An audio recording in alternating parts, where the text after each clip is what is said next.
1971 সালের 7ই মার্চ শেখ মুজিবুর রহমান আনুষ্ঠানিকভাবে ঘোষণা করেন যে বাংলাদেশ স্বাধীন। তখন এটি পশ্চিম পাকিস্তান নামে পরিচিত ছিল।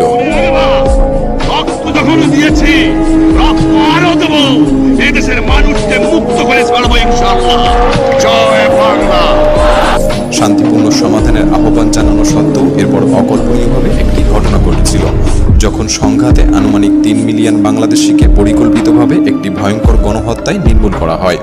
এর মূলে ছিল পাকিস্তান বাহিনী, যার মাত্রা দ্বিতীয় বিশ্বযুদ্ধের নৃশংস হত্যার মতোই ছিল।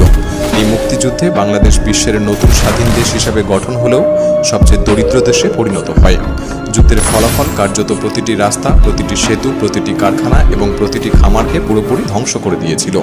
এবং এরও 4 মাস আগে আরেকটি প্রাকৃতিক দুর্যোগ বাংলাদেশে ঘটেছিল, যা ইতিহাসে রেকর্ড করা সবচেয়ে ধ্বংসাত্মক গ্রীষ্মমণ্ডলীয় ঘূর্ণিঝড়। এর ফলে গোটা বাংলাদেশের 1/5 অঞ্চল প্লাবিত হয় এবং 5 লক্ষ মানুষের জীবনহানি ঘটে। পরবর্তীতে বিশ্বব্যাংকের পরিদর্শকরা উল্লেখ করেন যে কিছু শহর পারমাণবিক হামলার পরের সকালের মতো দেখাচ্ছিল। স্বাধীনতার গোড়ার দিকে বাংলাদেশ একটি ছিন্ন ভিন্ন স্বাধীন দেশ ছিল। মানুষের গড় আয়ু 26 বছর এবং শিশু মৃত্যুর হার 37% ছাড়িয়ে গিয়েছিল। ব্যক্তিরা গড়ে দিনে 33 সেন্টেরও কম রোজগার করত এবং যেখানে জনসংখ্যার 1/5-4-এরও কম আয় করত। এর চেয়ে ভয়ঙ্কর বাস্তবতা ছিল যে সর্বসময় লেগে থাকা প্রাকৃতিক দুর্যোগ, যে কারণে প্রাকৃতিক সম্পদ থেকে তারা বঞ্চিত হচ্ছিল, এবং চিরস্থায়ী ও প্রায়শই হিংসাত্মক রাজনৈতিক ঘটনা। এই সব কিছু মিলে বাংলাদেশ মূলত একটি পরিষ্কার মুক্ত আকাশ থেকে বঞ্চিত ছিল।